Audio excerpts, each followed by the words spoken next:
My name is Esther Nakazi. I'm from Uganda, and I'm a journalist.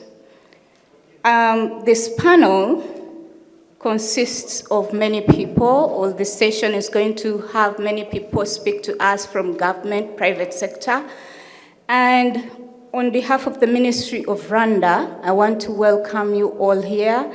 Other organizations who have sponsored the panel include SCTA, Oxygen Emergency Task Force Partners, Africa CDC, CHAI, Every Breath Counts, Global Fund, PATH, Save the Children, UNICEF, UNITAID, and the World Health Organization. So you're all welcome. We are streaming live. Anybody who is online, please just join us. We are streaming live. And we have a French translation online, and we shall have French translation here. We have some speakers who will be speaking in French, so just be reminded that we have that.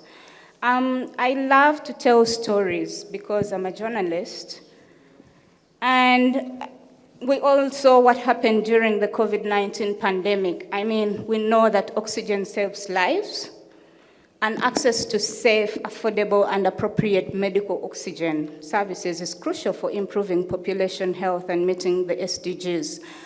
But during the pandemic, we saw that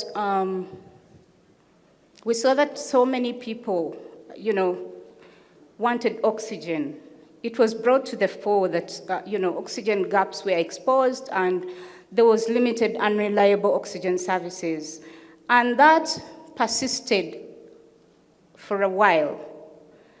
But we had Good Samaritans, we had governments, we had NGOs step in and improve oxygen availability. And today, we are going to discuss what happened, how are we sustaining this, and the way forward with that. And I will invite the Permanent Secretary, Ministry of Health in Rwanda, Dr. Zaki Yakaremye, to speak to us for the opening remarks. Dr. Zaki, you're welcome.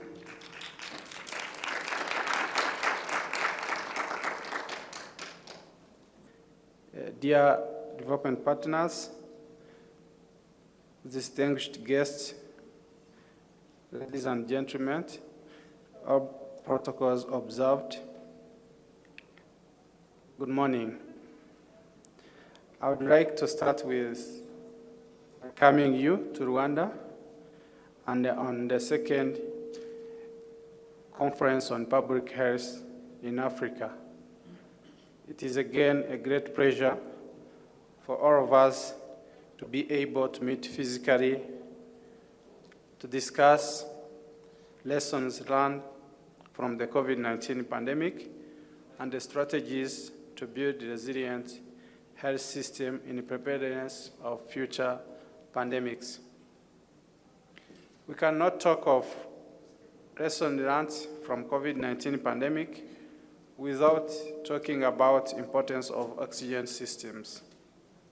The COVID-19 pandemic has exposed massive gaps and challenges in oxygen production, infrastructure, distribution, and delivery, with countries often failing to meet the basic demand, with exponential increase in demand by COVID-19 pandemic, further strengthening already weak systems. The quality of healthcare was suffering due to COVID gaps, and even before COVID, it was resulting in preventable death. The COVID-19 pandemic resulted in unprecedented attention to an investment in oxygen throughout the African continent and all over the world, with massive procurement, distribution, and installation of oxygen equipment. Though the response to COVID-19 pandemic has been relatively successful here in Rwanda, but we also faced challenges in managing oxygen access, production capacity, as well as limited capacity to identify and properly treat patients in need of oxygen. As a country, we are on committed to improve our oxygen systems and build a resilient system that can not only respond to any similar pandemic, but also help to address related challenges, including in mother and children health. Currently, the country has installed sufficient PSA oxygen plants, and they are distributed across the country. The country has also invested in oxygen piping to ensure proper access to patients in need of oxygen. I've also developed guidelines and policies to ensure healthcare providers are trained at different levels of the health system.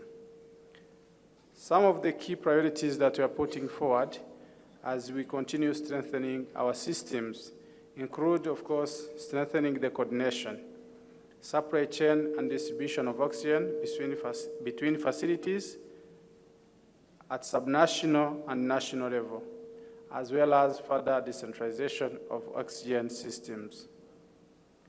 To ensure sustainable and financing for oxygen plants that have already been installed and continuous infrastructure maintenance. We thank development partners that contributed a lot in this journey. For example, through the use of Global Fund COVID-19 Response Mechanism funding, we responded to COVID-19 pandemic, but we also leveraged it to strengthen oxygen systems holistically, as well as continue to explore other potential funding and collaboration opportunities to support the remaining gaps. We look forward to ideas, resolutions from this kind of platform for better build and prepare for any future pandemics. We have all learned that no one is safe until everyone is safe.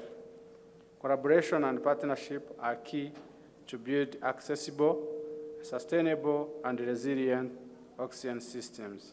I wish you fruitful deliberations, and I thank you.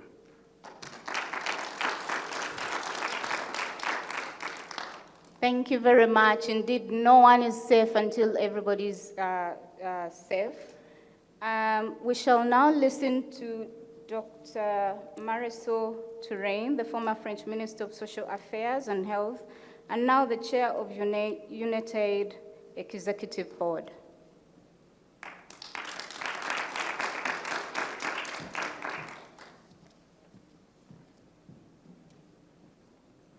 I will make my presentation in English, but first allow me a few words in French. Mesdames, Messieurs, je suis heureuse d'être parmi vous ce matin à Kigali. Monsieur le secrétaire général du ministère de la Santé, je vous remercie des mots d'accueil que vous avez prononcés.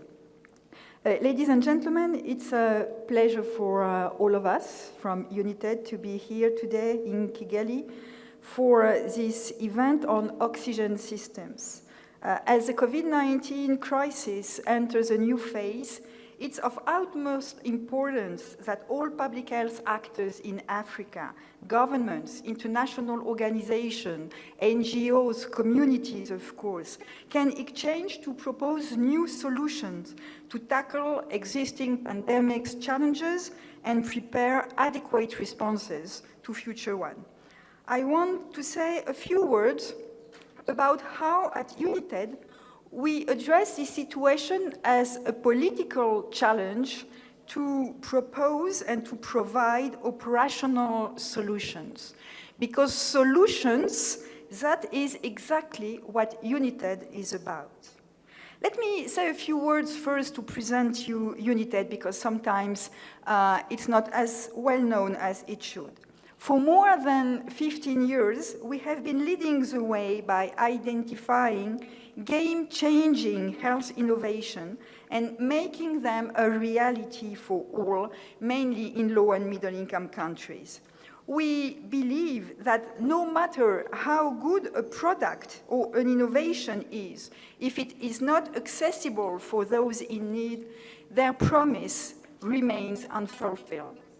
Also, our job is to clear barriers to access one by one. We identify the obstacles for equitable access, and we find, once again, solutions. Thanks to those solutions, we save lives, we save time, and we save money. Through our interventions, more than 100 million of lives are impacted. $5 to $6 billion have been saved over the last years, and the time to reach global health targets is shortened by more than 3 years. What COVID-19 taught us is that we need now to accelerate our efforts. Our new strategy, UNITED's new strategy for the next 5 years, will do it by contributing to technology transfer and local production and working even more closely with civil society. Because, and that's my message, our political DNA is to work with local actors, including, of course, civil society, to identify the most urgent needs. And that's how we identified oxygen as an essential treatment for severe COVID-19 at a time some observers thought only vaccine mattered. Vaccination matters, of course. Still, oxygen therapy alone, thanks to this therapy, 75% of patients hospitalized can survive the COVID-19. This means that access to oxygen is crucial to deal with the current pandemic, as it will with future pandemic.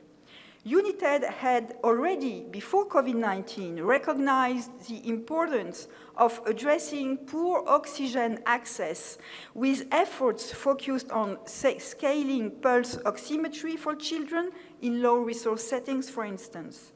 Still, since COVID-19, we saw unprecedented levels of investments in oxygen and strong partner coordination, with UNITED playing a key role in the global response as chair of the ACTAE Oxygen Emergency Task Force. Thanks to our common work, we procured more than $50 million in emergency supplies, such as cylinders, concentrators, or pulse oximeters. We also secured price reductions for bulk liquid oxygen and filled cylinders to meet surge demand across several hospitals in low and middle-income countries. In total, UNITED has invested almost $85 million to scale up oxygen for COVID-19.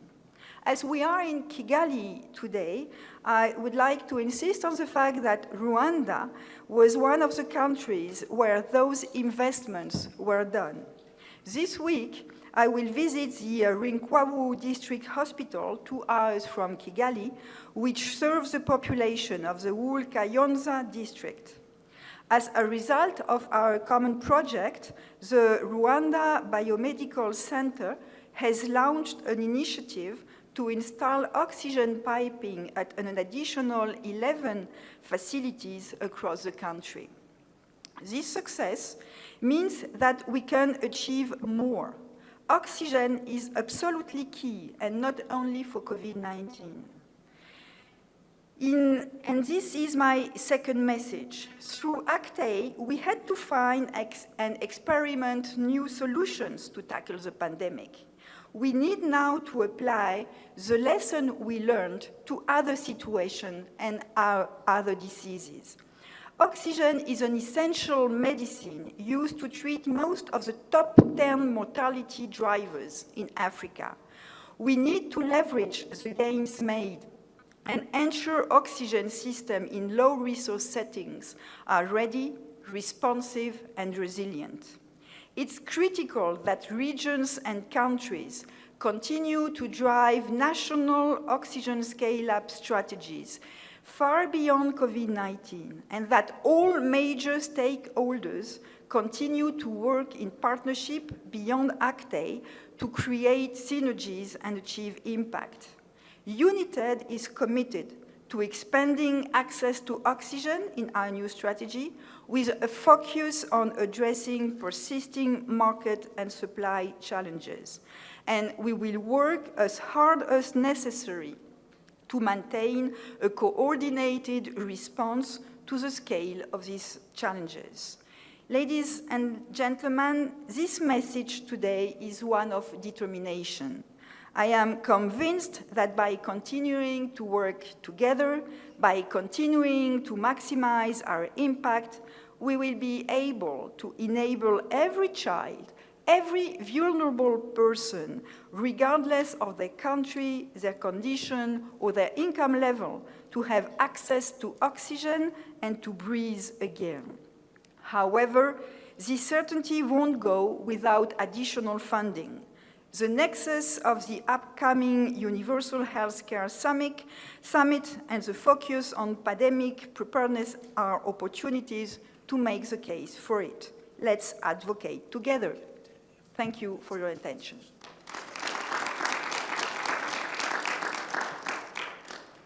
Thank you very much, Marisol. Indeed, UNITED is making it possible for every child and everybody in need of oxygen to breathe again.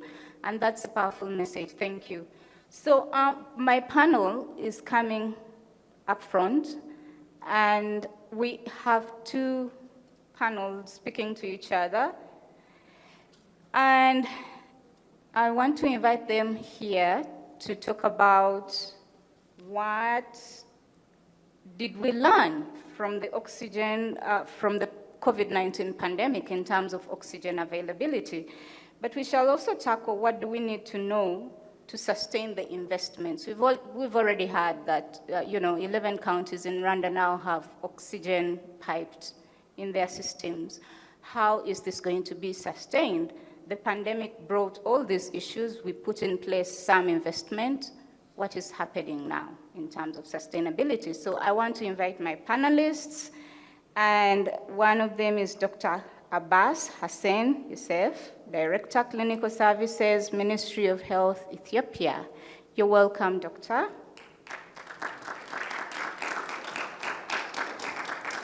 The second panelist is Mr. Ahmad Diouf, Director, Infrastructure and Equipment, Ministry of Health, Senegal. Please clap for them. Dr. Alexandre Boone, Chief of Health, UNICEF Madagascar.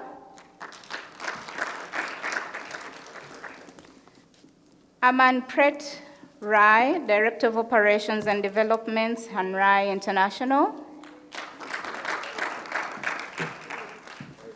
Robert Madiru, Director, Program Division at UNITAID and co-chair of the COVID-19 Oxygen. So that's the first panel. The second panel, which will sit on my left, is made of Dr. Paul Enoch Kwetishe, Principal Medical Officer and Assistant Director, Department of Hospital Services, Federal Ministry of Health, Nigeria. Dr. Christophe Chanda, Head of Anesthesiology, University Teaching Hospital, Ministry of Health, Zambia. Dr. Brenda Katera, Country Director, Chai Rwanda.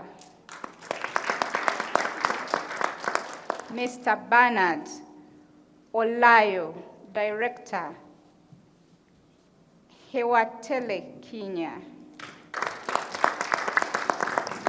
And lastly, Dr. Jackie Oliwa, Lecturer, Department of Pediatrics and Child Health, University of Nairobi, Kenya, and Research Health Systems, KEMRI Wellcome Trust. Oh no, not lastly, one more person, sorry. And Robin Matiz, Director Health Office, you say Rwanda. Robin, I'm sorry. That was... Okay, just to remind the congregation, we have these translation gadgets behind there because some of our panelists will be speaking in French, so kindly pick one of them. So you are all very welcome, my panelists. Thank you for finding time to be here. So we will first start with the first panel, and we will talk to Dr. Yosef from the Ministry of Health, Ethiopia.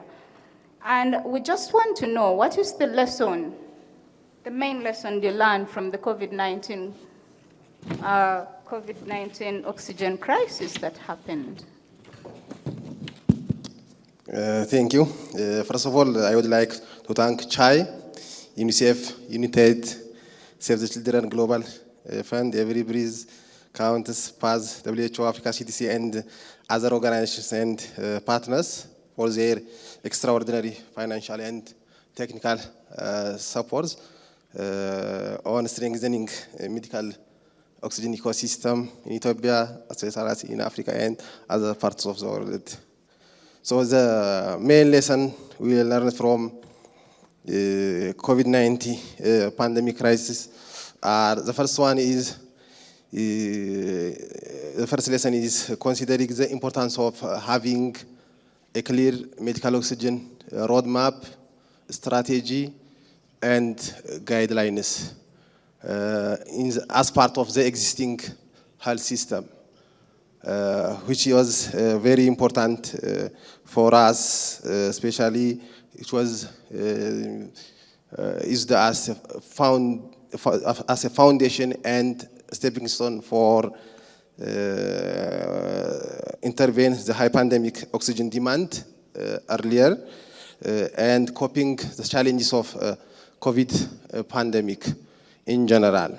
So this is what we learned from having the roadmap, the strategy, and the guidelines, and that other countries should learn from us for preparation of the next other pandemics, similar pandemics. The second one is a lesson about the importance of working out and knowing the national oxygen demand, forecasting, and quantification of supplies and other very important inputs for medical oxygen system as much as possible earlier, from which we will benefit from medical oxygen response phase, especially in the preparatory phase. It was very easier for us because we have already all the quantification, all the materials, all the systems.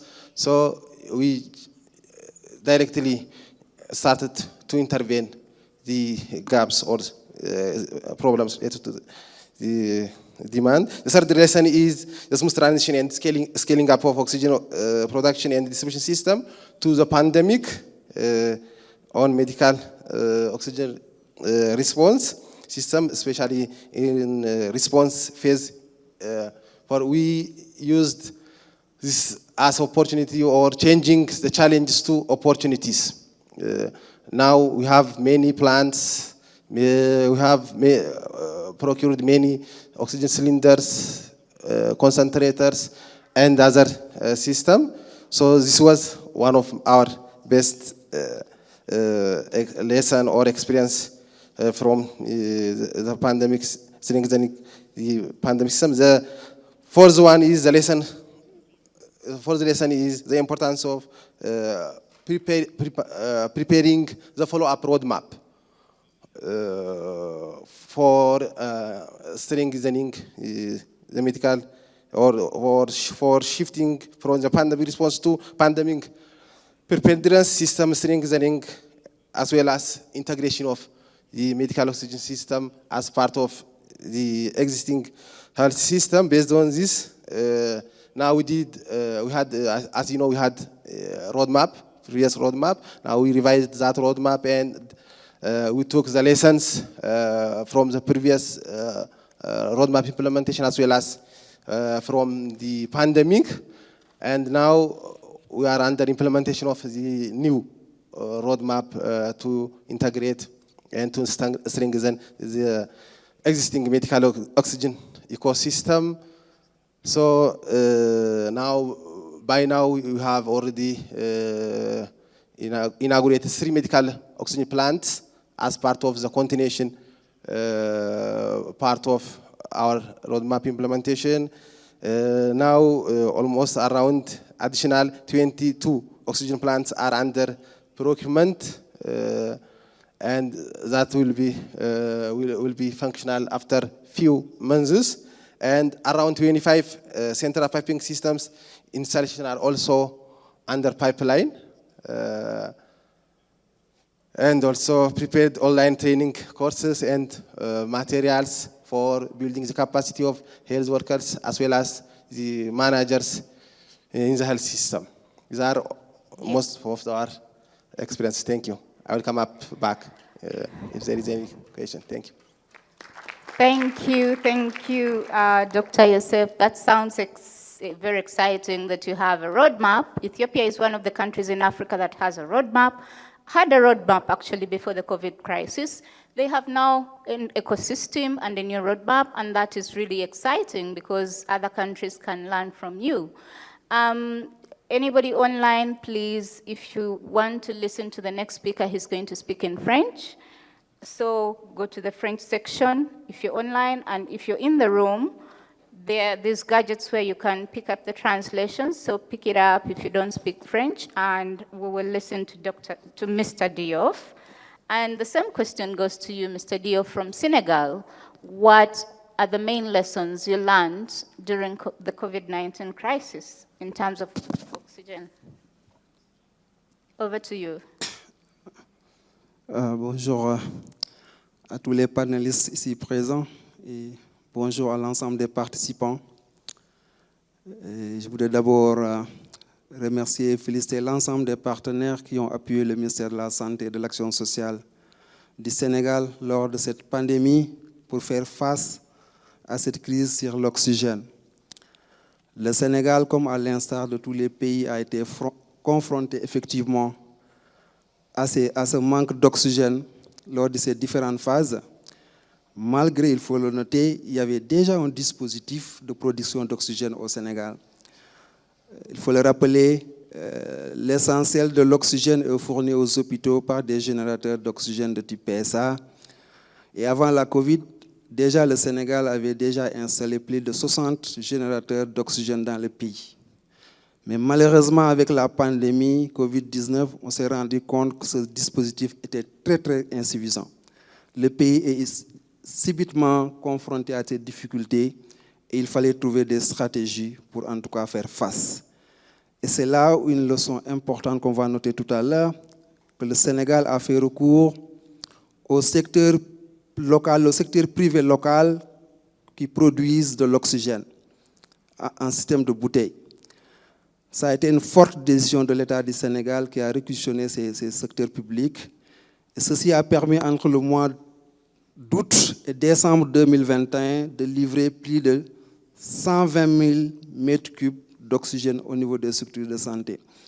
Ce n'était pas facile, il fallait s'organiser sur une plateforme pour valider effectivement les commandes qui se faisaient dans les structures. Il fallait également valider cela et procéder, gérer la logistique pour aller directement au niveau des enfants. Ça a été très difficile. Et nous avons beaucoup appris à ce niveau pendant cette Covid qu'il fallait une très bonne coordination avec les différents acteurs dans ce pays pour réaliser à ce niveau. Ceci a été fait, le ministère donc a utilisé ces gaziers pour combler le système de PSA qui était là.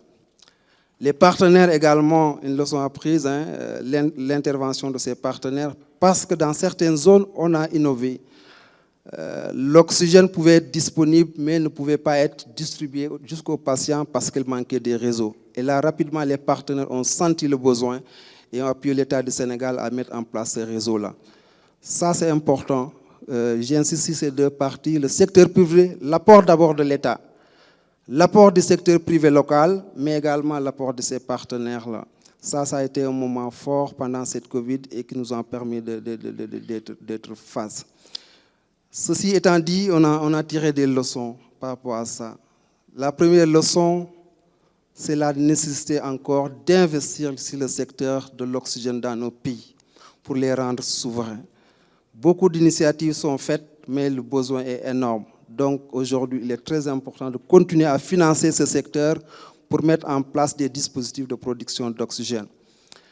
La deuxième leçon, c'est par rapport au rôle du secteur privé local dans la production d'oxygène. Je pense que nos pays doivent s'appuyer d'abord dans ces pays parce qu'avec la Covid, nous avons été confrontés à la fermeture des frontières. Vous ne pouvez pas, chaque pays, en tout cas, défendre son produit.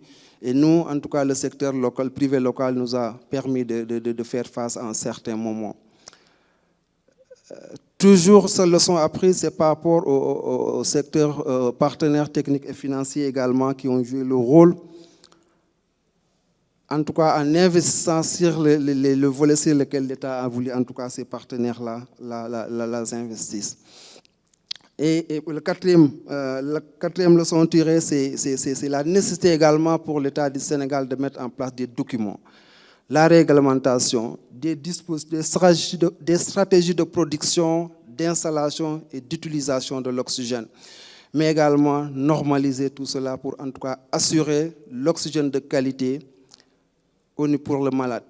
Et enfin, la dernière leçon tirée, c'est aujourd'hui mettre en place des mécanismes de contrôle qualité parce qu'aujourd'hui, on est en train de mettre en place beaucoup de dispositifs pour le malade, mais il y a une autre leçon, il faut assurer que l'oxygène que le patient reçoit est de l'oxygène de qualité. Donc aujourd'hui, on est en train de mettre en place ces mécanismes de contrôle qualité pour en tout cas être sûr que l'oxygène sauve des vies et il faut le rendre accessible partout. Merci.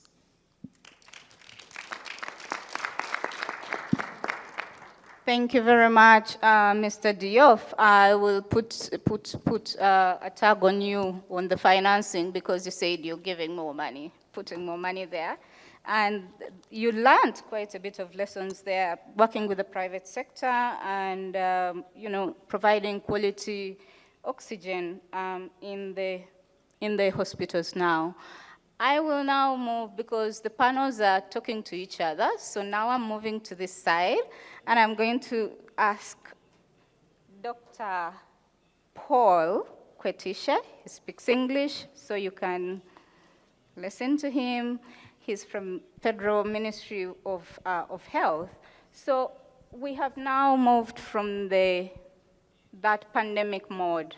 We are now, although COVID still exists, but we want to know from you, Dr. Paul, in Nigeria, how are you going to sustain these investments that were done? In the long term, how are you strengthening the health systems in Nigeria? What are you doing about it in terms of oxygen availability? Thank you very much for this opportunity. I would like to start by saying Nigeria had a strategic plan pre-pandemic. At the end of 2017, they had a plan to marshal scale-up of oxygen. This was quite pre-pandemic, and so we were also caught in the mix when the COVID came. Now Nigeria is also on the verge of producing a robust strategic plan that is all-inclusive, also arising from the lessons of COVID-19. Going forward, we have realized that certain things are critical for sustainability and also ensuring availability all around. One of them is data and evidence-based planning. This is very critical that we're able to get enough information to be able to plan, and it will enable us to cost so that we'll know where we're going forward. This is one. Another one that is also very important is the need to have human resource systems. This will facilitate maintenance and sustaining the gains that came as a result of COVID with respect to oxygen and oxygen availability. This will come also through creating demand, and this demand is created through knowledge. When the capacity is built, when you have human resources available and they are properly trained, they are able to detect when there are indications for oxygen therapy. That is also very important to us. We are also looking at the possibility of ensuring equitable availability. We know that availability is very, very fundamental to even addressing affordability. So what we are looking at here is to ensure that we will live to the dictates and the spirit of Sustainable Development Goals and universal health coverage to ensure that this is available where it is needed. And how do we do this? We want to also ensure that we strengthen and support the subnational levels. I know you know Nigeria is over 200 million population, has over 200 million population. And so we'll have to ensure that from the center, we reach the hinterlands and the subnational levels, where we will strengthen the support base for oxygen delivery, as well as ensure that they also take responsibility and own whatever government, in collaboration with partners, are providing for them. So this will take us to the fact that we need to ensure security, sustainability, maintenance, longevity of whatever we have on ground for oxygen. And I assure you that the strategic plan that is put in place now is robust enough. In collaboration with partners, we shall achieve this. Thank you very much. Thank you, Dr. Kotishe. Definitely, availability and creating demand leads to affordability. The more health workers know that this is a commodity that can be availed and the public demands for it and it helps save lives, it will become affordable. So that's good to hear. And Nigeria is one of the countries, like you said, and Ethiopia, the two countries had roadmaps before COVID-19 hit the world, the pandemic hit the world. So I'll shift over to Dr. Chanda. Dr. Chanda, same question.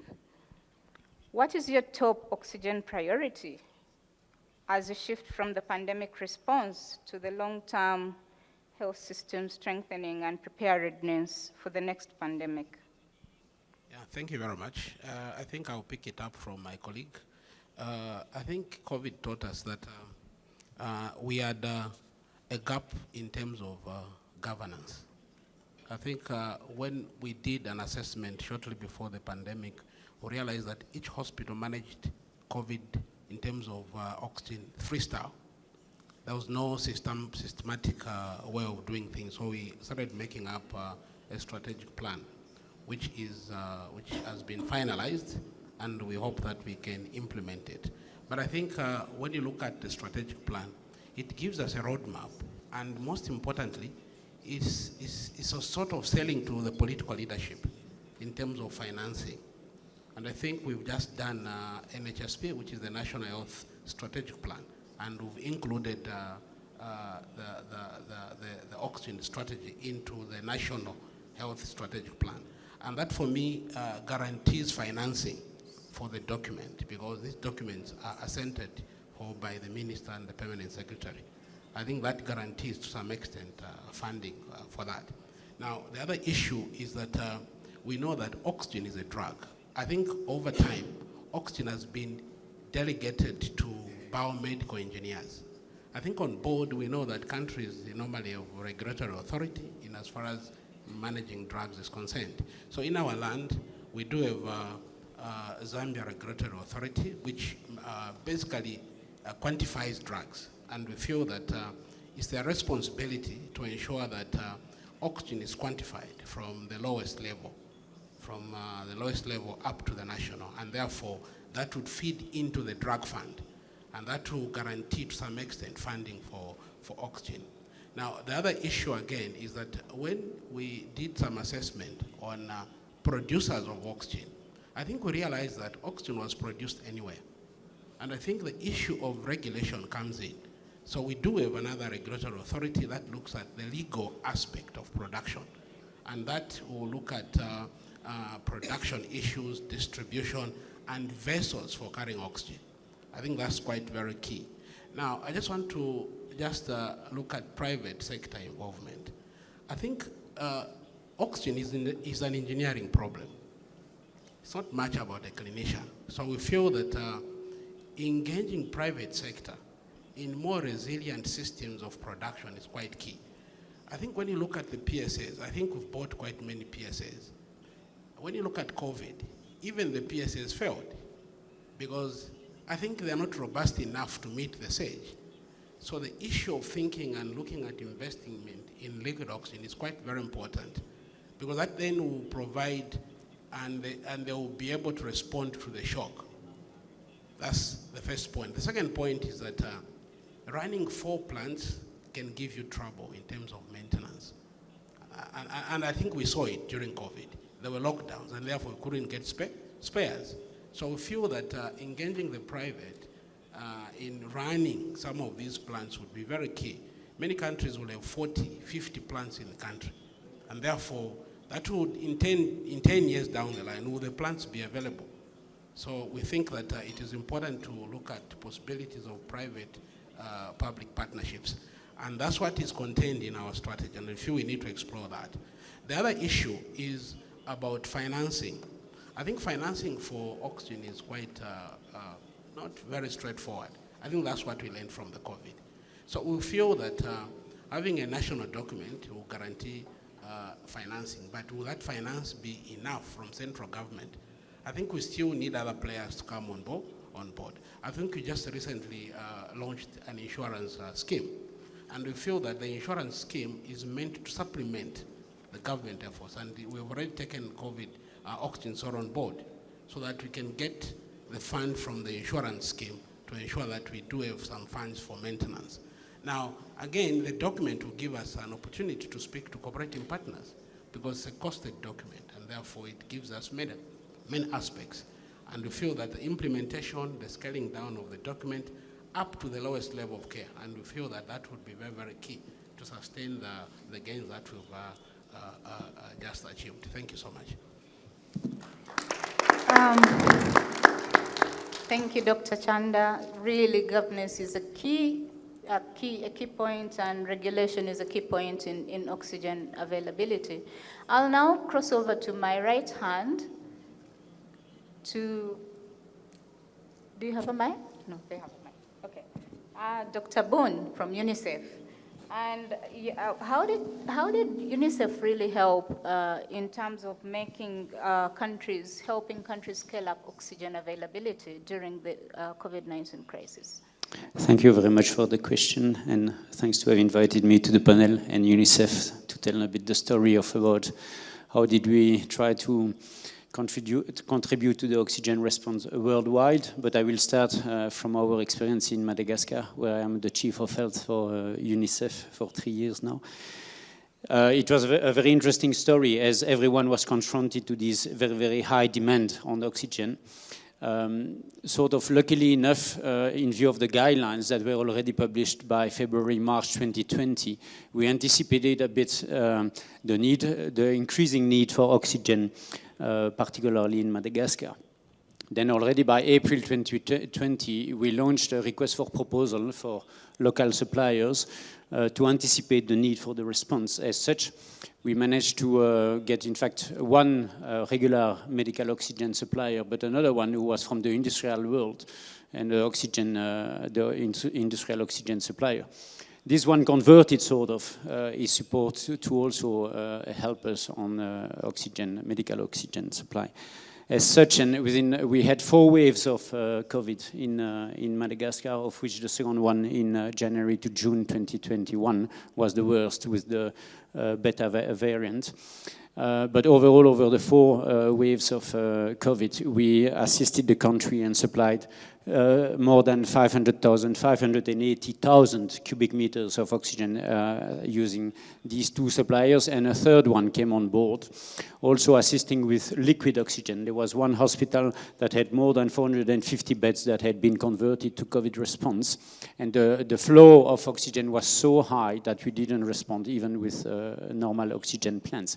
Then we had to import, in brackets, oxygen as far as from Mauritius. That was taking a week to come to Madagascar, and as well from an industrial plant, which was 350 kilometers from Antananarivo, to be able to supply the big city. A characteristic of Madagascar is that it was mostly the big cities that were affected by COVID, and I think that most of the countries are sharing this constraint. Beside that, with the 580,000 cubic meters we supplied, we helped, in fact, 8,000 patients and more or less 90,000 hospital days, which is quite subsequent. But then we started also the discussion with the Ministry of Health to try. We didn't have, to the contrary of other countries, we didn't have any roadmaps on oxygen, we didn't have a strategic plan. Then we started launching the discussion with the Ministry of Health to say, don't we need to also start thinking a bit more strategically? And we started developing the first strategic plan, which is still on a draft stage currently. But that was also quite a battle, in brackets. We developed this strategic plan, and the idea currently is really to try to equip each and every health facility with an oxygen concentrator, to position cylinders in all of the 114 district capitals, and install at the regional capitals oxygen plants that are able to also fill cylinders. We have progressed quite well. From 11 oxygen plants, we have ordered another 11 ones of vacuum pressure swing absorption, grace to different fundings, mostly from Global Fund, in fact, but also UNICEF funding. The response, the original response on emergency was really funded by the World Bank on reallocating some funds from another project. Currently, we have 11 plants that are going to be installed before end of June 2023. And we have ordered also, grace to USAID support, more than 4,700 cylinders that will equip then the different districts in the country. This will allow to quadruple the capacity, the oxygen capacity, production capacity by the Ministry of Health, which is quite extraordinary, and then hence increase the autonomy of the Ministry of Health.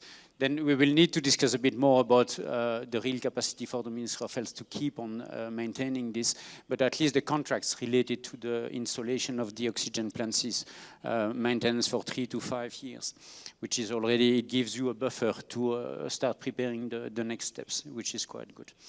The key challenges are a bit like many other countries, the local technical capacities, the know-how, the original engineering know-how, which is quite limited still. But again, through public-private partnership, and that's perhaps an experience to share, the local supplier, we have managed to contract a local supplier for those oxygen plants. We will engage him into building also the capacities of the technicians on site. That is quite interesting to also note. And how is that related to the global response from UNICEF? Of note, I think if we are well informed, more than $1 billion have been invested in oxygen response worldwide, of which a bit more than 200 million have been supported by UNICEF directly. And 60% of this has gone to Africa, which is quite interesting. More than 30 countries in Africa have been assisted by UNICEF, and 20 are currently being assisted by UNICEF for longer-term sustainability strategies. Related to that, we have UNICEF worldwide has procured more than 61,000 oxygen concentrators, 42,000 pulse oximeters, and 117 oxygen plants are also under order and should be installed in the near future, hopefully, within 33 countries worldwide and 22 countries, 22 African countries, as a matter of fact, for 82 oxygen plants. That doesn't go without innovations. UNICEF has developed also an oxygen system planning tool that could be available to anyone, that helps as well identifying better what is the demand and tailoring, in fact, your scale-up plans to your country and the reality of your country per level of healthcare. That means from health facility to district, regional, and central levels. Just to point out, the site readiness, as many of you might have noticed, is really, really a challenge. The power supply is an enormous challenge. And again, I think we need to all reflect upon what could be the strategies to move towards either solarization or why not heat exchangers to allow also more autonomy and lower cost for the countries. In general, electricity is quite expensive, and it's a very high running cost. And again, capacity building of health staff and engineers, investing into biomedical engineering within institutions, training institutions is really key for the future. And we have got a bit of time, I hope, to do that, to be able to do that. The last one, and that is perhaps not particular to Madagascar, but certainly particular to Madagascar, is building up the government ownership. We really need to ensure that the governments that are perhaps weaker than others really start developing roadmaps, strategies, etc., to really endorse this new approach, which is going to save lives of newborns, mothers, all the elderlies also with chronic obstructive bronchopneumonia, and particularly for all the children who are suffering of the 7 million or more children that could need intensive oxygen supply as far and as decentralized as possible. Thank you very much. Thank you, Dr. Boone. Yeah, 50 countries were assisted with oxygen by UNICEF, and 22 more African countries will be assisted in the near future. But I want to take the microphone now back to my left-hand side and talk to Dr. Katera from CHAI Rwanda. And I would like to know from you, Dr. Katera, what type of support can NGOs offer governments who never want to experience the tragedy of oxygen shortages again? I mean, we've heard what UNICEF did, but we also want to understand what governments, what type of support NGOs can offer governments. If not. Thank you so. Good afternoon, everyone, and thank you so much for inviting us to this panel discussion. And thanks for this opportunity. So the role of NGOs really, as I'll speak on behalf of CHAI, we work alongside government and we collaborate with government and other partners to really improve the public health systems and also link up with the private sector as well. And that's exactly what we did during the oxygen ecosystem strengthening. And I remember at the start of the COVID pandemic, CHAI played a critical role alongside other partners in evidence generation. We rapidly conducted an assessment to figure out where there are gaps in the oxygen ecosystem, what is the availability, what is the demands that are needed to respond to the pandemic, and then using that rapid assessment report, the government was able to plan and scale up and put into place an oxygen strategy that could be scaled up countrywide. So I guess NGOs really play a big role in evidence generation, but not just the generation, but also the use. Our Senegal counterpart talked about the need of data, so putting into place the data systems, information systems, and then using that to plan for the oxygen ecosystem and strengthening. And I also want to point out that many of our countries really didn't have oxygen indicators that we could track. And then, so we as supporting the government to set up oxygen indicators, incorporate that into routine M&E systems, not having a parallel system, but leveraging the routine M&E systems to inform the data systems. The other role that you mentioned was about the quality management systems, and we talked about the need for having biomedical engineers, the capacity, but also equipment monitoring. Our governments and partners have invested a lot in the oxygen equipment. What is the monitoring? What is the maintenance plans for that?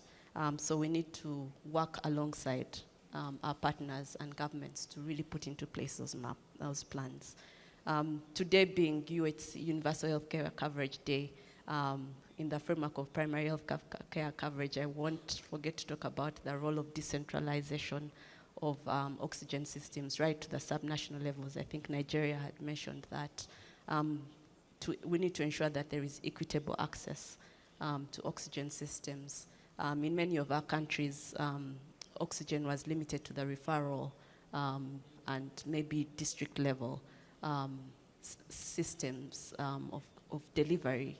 We need to think about how are we going to deliver oxygen at the grassroots level, at the health post level, at the health center level for equitable access. And that is very, very important to save lives, to save the mothers, to save the children and other populations that are in need. So we are working alongside other partners to also come up with oxygen demand forecasts, improving the procurement and supply systems. We, alongside UNITAID support, CHAI supported the government to pipe 11 facilities to procure pulse oximeters. But what's the maintenance plan for that? The spare parts are not available. They will break down and then there will be white-washed equipment lying around. That shouldn't happen. So we need to have plans for that. I think lastly, I'll also talk about the need for continued investment in our health workforce, not just the clinicians that are able to identify patients that need oxygen therapy, but also to monitor. I'm not sure how many of our member states in Africa have oxygen as a key tracker in our patient charts. The clinicians will tell us, but I know that we didn't have that, and we need to incorporate that. So it's recognized that hypoxemia is actually a diagnosis that needs to be treated, that needs to be monitored, and assess if a patient has actually come out of hypoxemia. So we really need to improve the capacity of our healthcare workers, but also the biomedical technicians as well. I already talked about the improved effective planning and strategies, guidelines, policies, roadmaps that we are all playing a critical role in. So I guess it's really the whole entire ecosystem, and there's a role for all the players, private sector, public sector, NGOs, but also not forgetting the civil society and the people that we represent. Thank you so much. Thank you.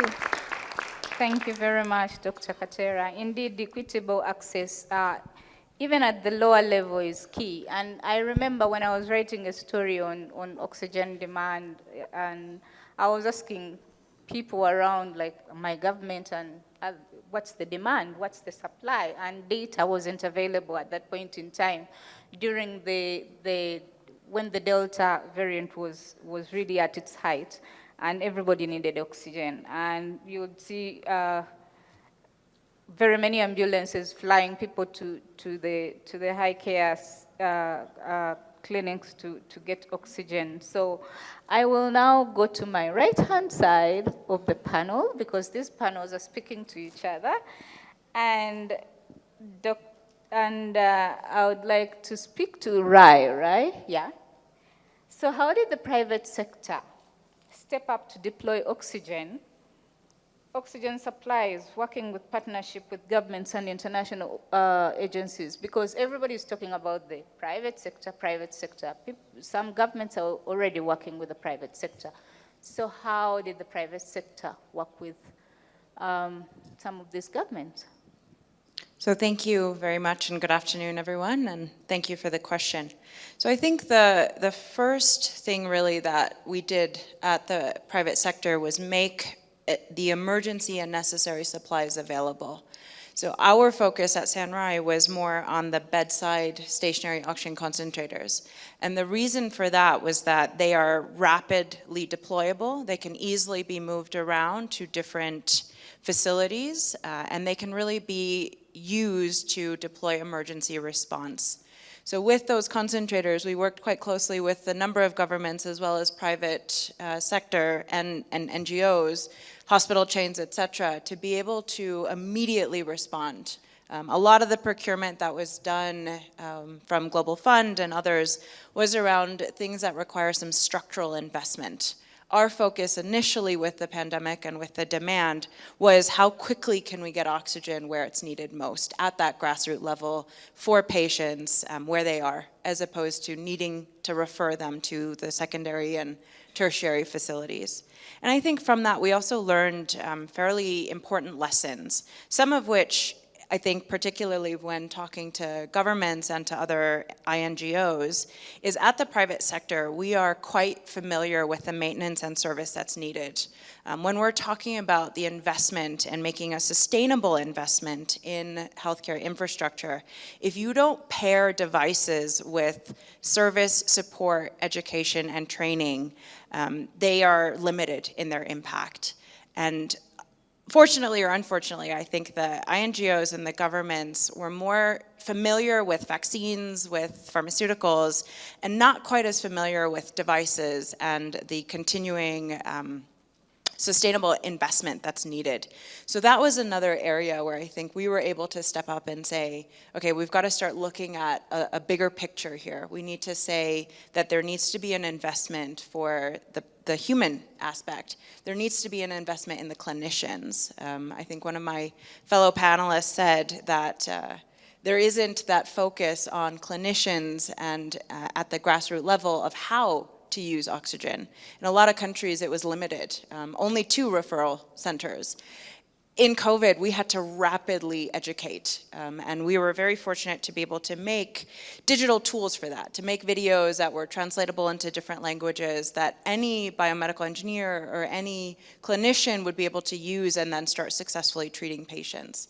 So I think the last kind of lesson that we learned is that there needs to be a continuum of care. It needs to begin with diagnostics, it needs to go through the therapeutics that are needed, and then it needs to go into meeting patients at home where they need that long-term oxygen support.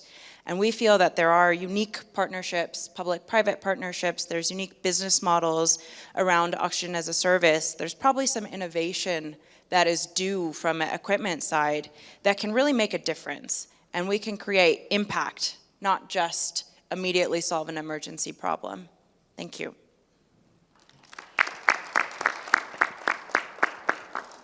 Thank you, Rai. I will get back to you on the unique business models that you want to tell us that exist, that you have created. So I'll now cross over to my left-hand side. To Dr. Olayo. Yes. So what new models of private sector support can ensure access to oxygen in public sector health systems across Africa? Thank you so much for having me here, and thanks to the organizers for welcoming me to probably the first most private sector friendly panel that I've been in a long time, because generally a private sector is seen as bad, so really glad to be here. And it's supposed to be an African conference, a Pan-African conference, and that's why I want to tell you the story of Hewatele, which is an oxygen production and distribution innovation based in Kenya, but now operating in East Africa. Why Hewatele? If you know of a name for oxygen in any of the African languages, please come to me and you will win a prize. Because oxygen has been so rare that in Africa we didn't have a word for it.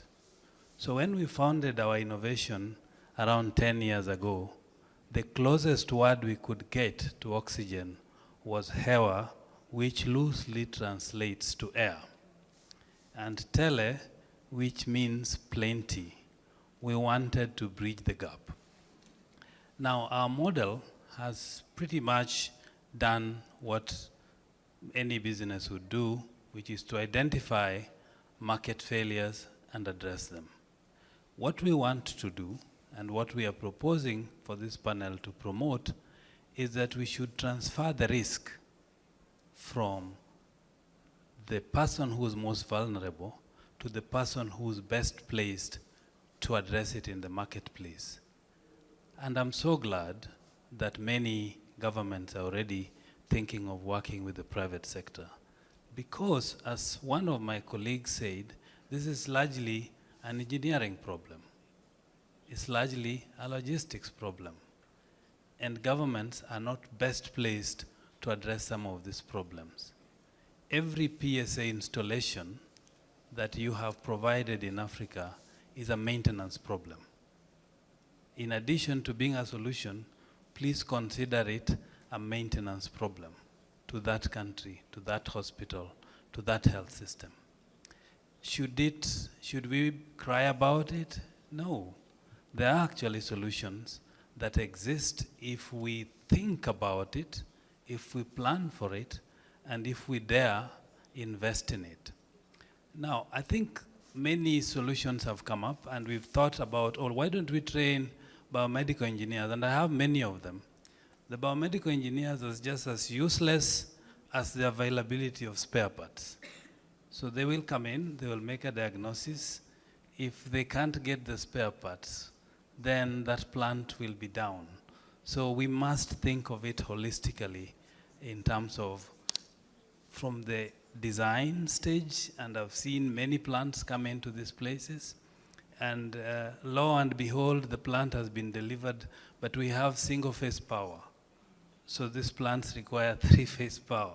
So it takes 6 months to fix the power problem. I've seen plants delivered, but there's really no one to install it. I've seen them delivered, and the 2,000-hour service is not done, and they start giving an alarm, and sometimes the biomed just deactivates the alarm, and you start delivering oxygen that is bad quality as you've seen it. So, but it's not all lost. So our lessons from Hewatele has made me believe that as Africans, we actually have solutions that can solve this problem. And when you look at the oxygen ecosystem, you have different solutions for different types of health facilities. So you will have hospitals that are best suited for liquid oxygen. You will have hospitals that are far removed that probably are best placed to have a PSA. You have small health facilities that currently don't really have any oxygen that could be well served with a concentrator backed by a cylinder as a backup.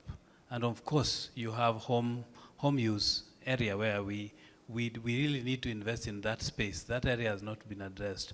Whenever I visit many hospitals in Africa, I find so many people whose only reason for staying in the ward is that they need oxygen. Oxygen can now be delivered at home and release those spaces.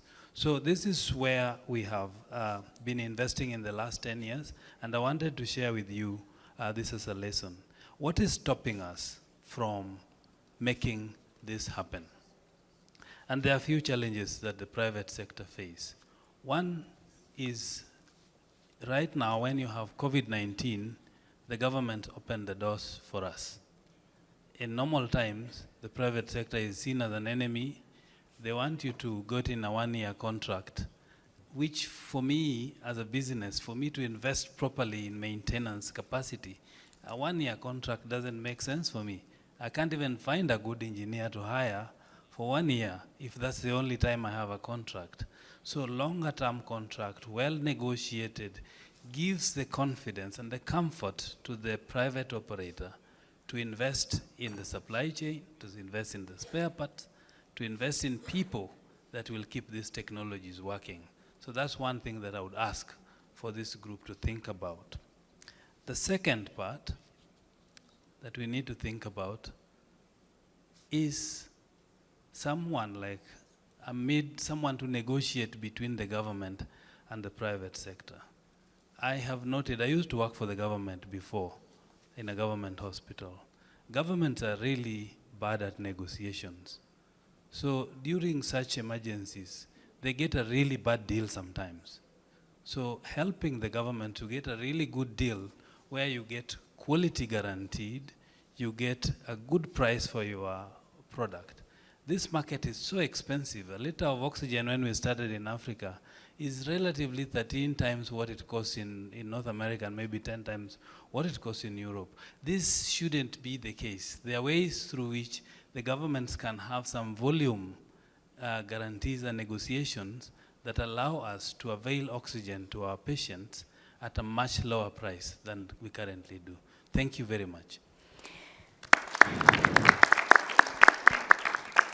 Thank you, Bernard. Hewatele is the word for oxygen, and yeah, we need to build these ecosystems and invest in people, maintenance, and the biomedical and the whole ecosystem has to work together to deliver oxygen.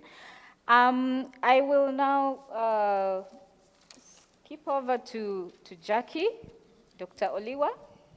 And she is a pediatrician. She will tell us about how pediatrician health services can benefit from oxygen support provided. We all know that young children, or pediatric oxygen is a key component that we need to have available. So Jackie, kindly speak to that. Thank you so much. And it's a privilege to be here in this panel to give views from the shop floor, as it were. And I think pre-pandemic, working as a healthcare provider, one of the biggest challenges had been having so many children quite sick, needing oxygen. Like, for example, in a bad admission, you have like 10 very sick kids, they need oxygen, but you can only give 5. And you have to play God and decide which 5 will get it and which 5 will wait, without having much of a sense of triage, value systems, how to break the news it was tough, really, really tough. Now the pandemic heightened this, whereby children were viewed to be not as affected as adults, so you would find this scarce commodity being sent to the critical care units, and you're there still playing God and watching patients die, sometimes from preventable diseases, and oxygen is a key commodity. Now, come the pandemic, I think there was a lot of hue and cry about how our health systems, we wouldn't be able to cope. So much focus was on ventilators, like let's get so many vents there, set up ICUs rapidly, many of which are white elephants and lie unused. So for me as a clinician, I was really excited to hear that oxygen is now on the forefront, because that's what we need. That's what our patients need, very many of them. So how can pediatric services benefit from all this oxygen support?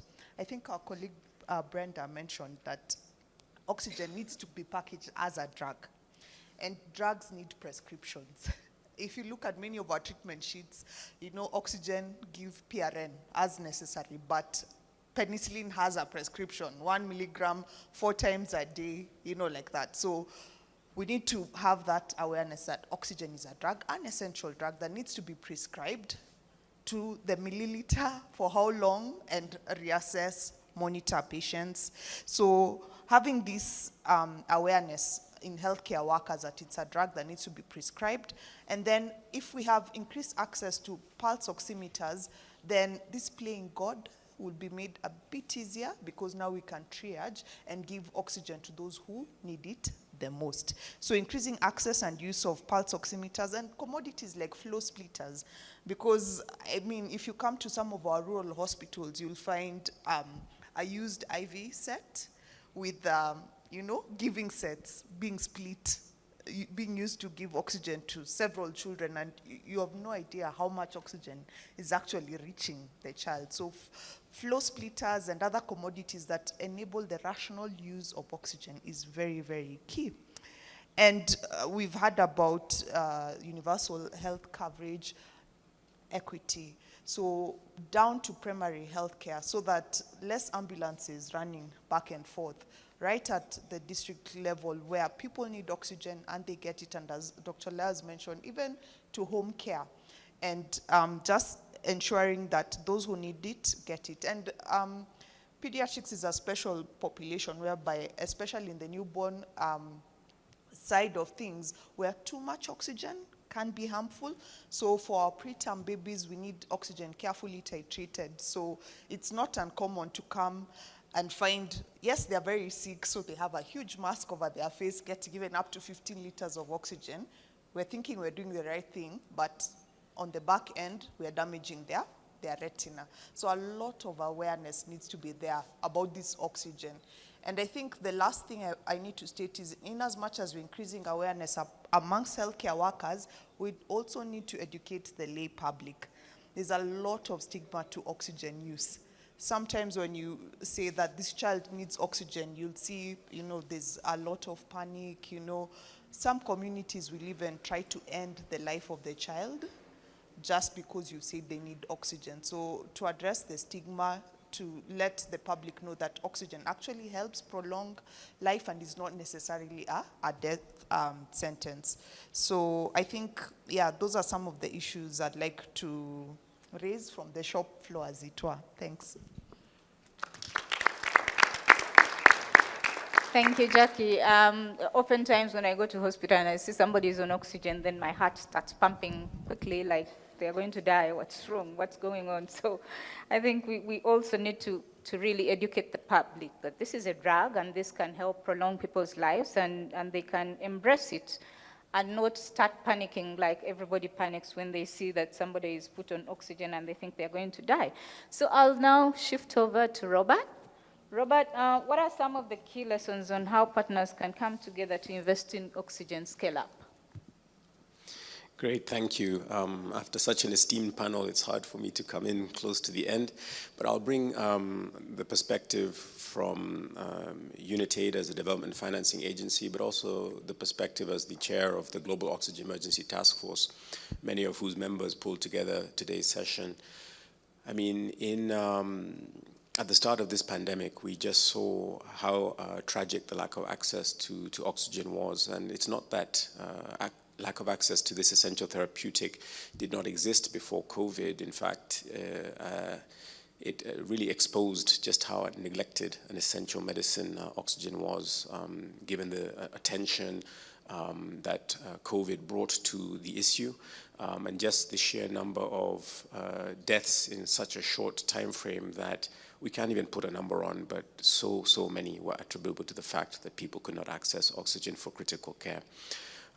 So in February 2021, when multiple partners globally, regionally, and nationally came together to establish the Global Oxygen Emergency Task Force, first and foremost, the critical lesson that we learned or that we applied at the time was that if you can't assess the needs, you can't cost the needs, you can't then arrange for fundraising and then procurement, supply and delivery and uptake of the oxygen solutions.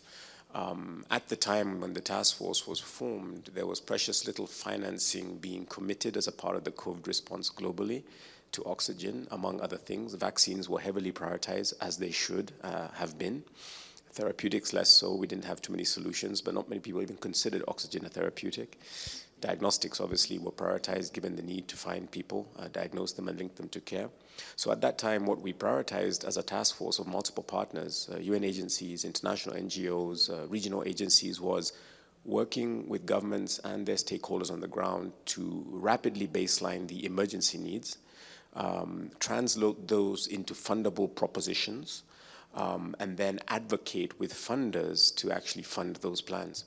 And when the United States committed $3.5 billion to recapitalize the Global Fund's COVID-19 response mechanism, what we worked on as a partnership was to get on the ground with stakeholders on the ground to come up with costed plans rapidly. So many partners in this room were central to that.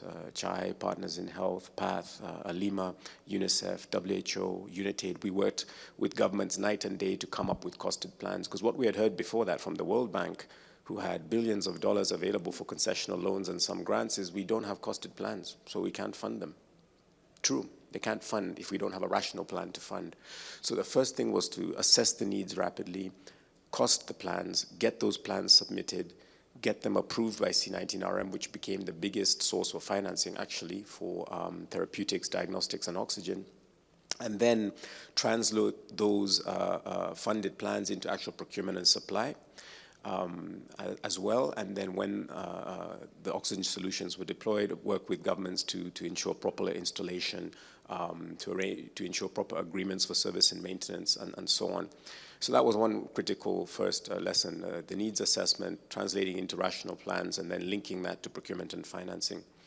The second really critical lesson, and we've heard it before, was around advocacy, demand generation, really working to create that awareness with governments, with stakeholders on the ground, with communities and civil society to push for these types of plans, to push for the type of funding that's required, to push for the prioritization among governments to have actually a response plan. Initially an emergency response plan, but now as we transition hopefully from the pandemic to endemic, as we've heard from the other panelists, a national plan, a national strategy embedded within the overall national response plan that is costed.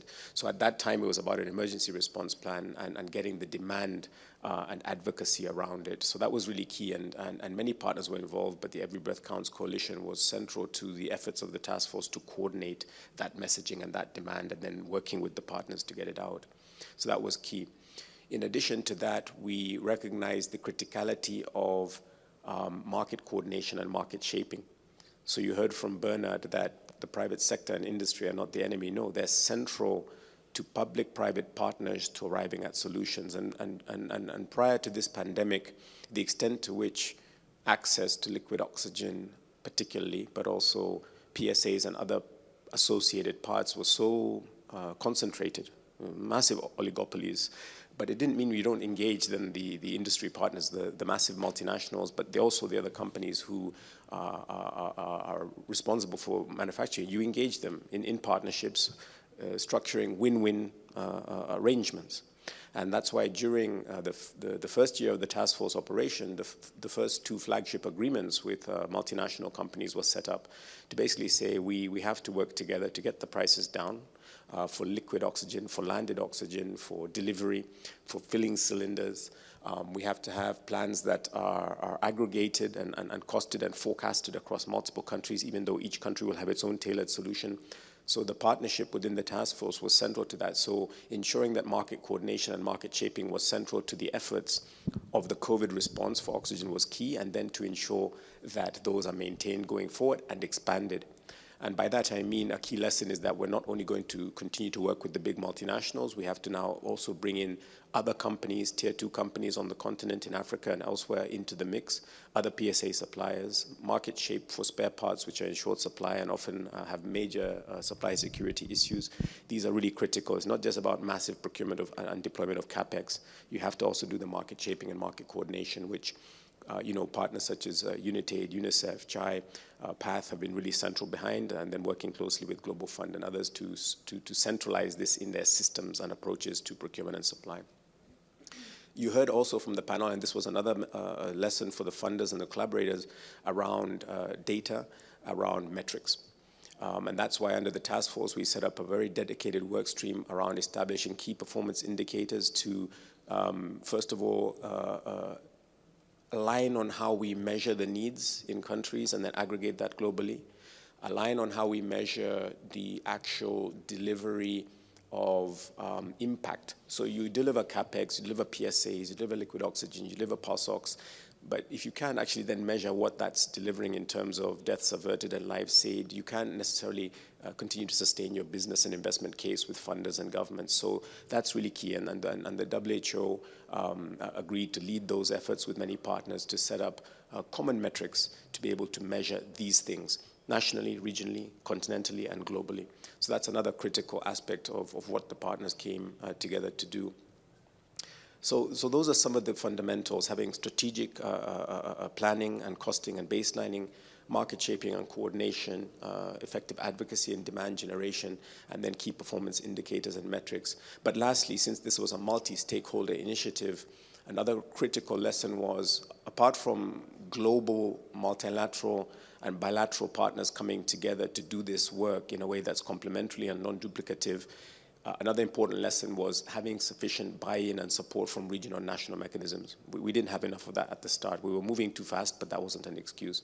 So as we move forward from an oxygen task force into what we hope will be launched as a global oxygen alliance next year at the World Health Assembly, that will be central to the revised architecture of the response by having community voices, national voices, regional entities. So if we talk about Africa, Africa CDC, the African Development Bank, the AU, central to this continent's needs and solutions. So that's another critical lesson as well, on which I'll conclude, being more inclusive in how we coordinate the response moving forward. Thank you.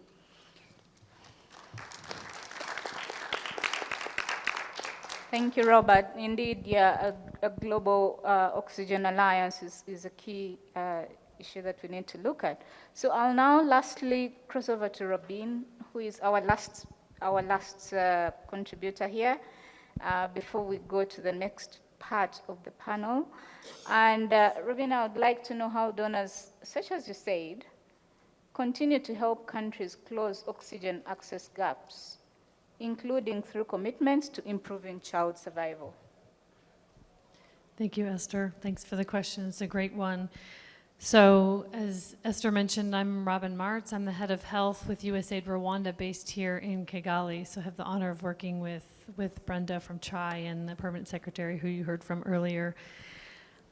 Before I answer your question, Esther, I just wanted to share that on a more personal note, when my mother was diagnosed with COPD and seeing her struggle to breathe.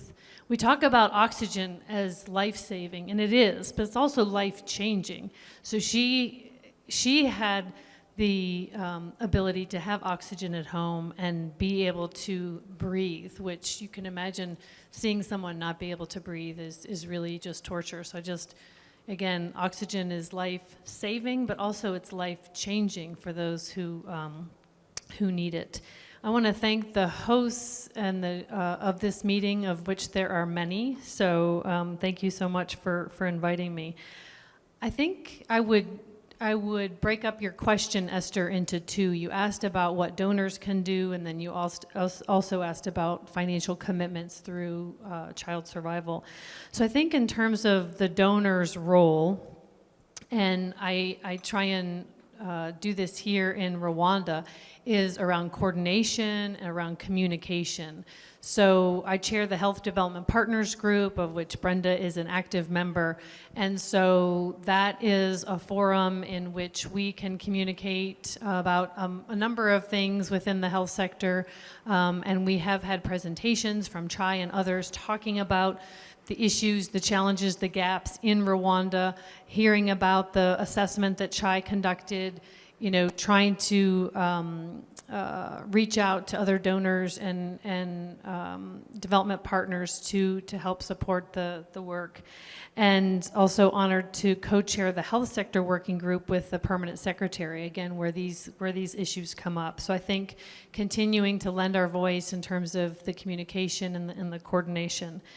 I think USAID and other donors and development partners need to also use their convening power, both at the country level, but also back at headquarters. So USAID Washington, obviously we've got a deep bench in terms of the team that works on oxygen there, and they're liaising with UNITAID and Global Fund and WHO and others at a global level while we're working at a country level. So being able to bring to bear both country level support as well as at the global level.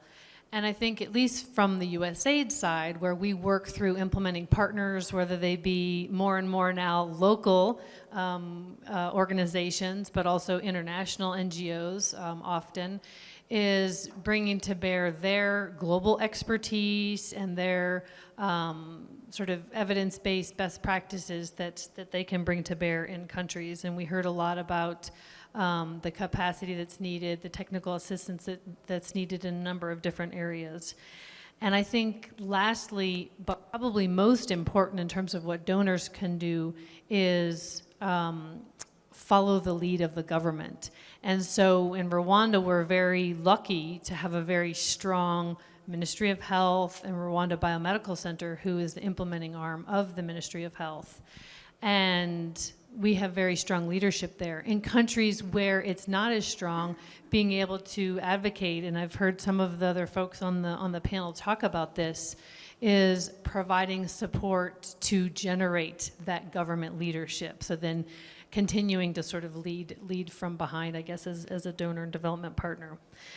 The second part of your question, you asked about, sort of leveraging commitments around child survival, and I would expand that, not just to be, building on our maternal child health investments like we've done at USAID, but the evolution and the changing landscape, frankly, of a lot of, especially coming out of and coming through and still dealing with COVID.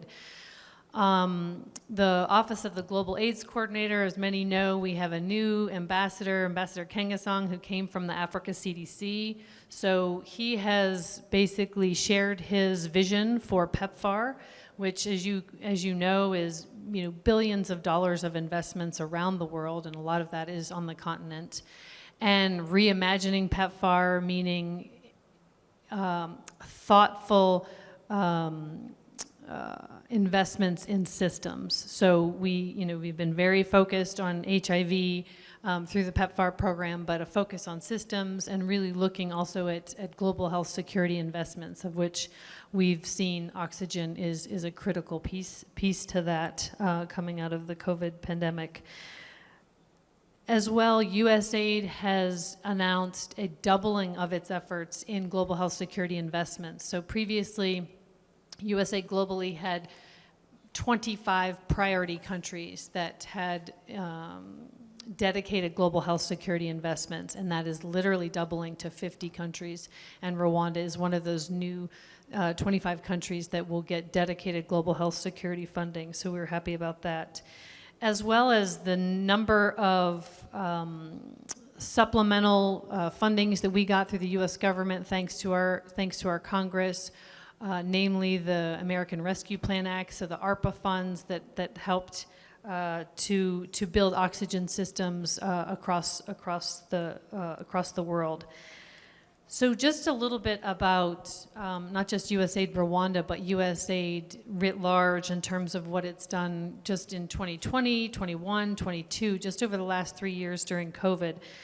In 2020, early in the pandemic, USAID invested $20 million, US dollars, in oxygen systems across 11 countries. And that was primarily around procurement, and that was PSA plants and other procurement of needed items, as well as the technical assistance. So it wasn't just procuring, dropping off, and walking away, but the technical assistance, both at a clinical provider level, as well as logistics and engineering capability, being able to maintain those items that were procured.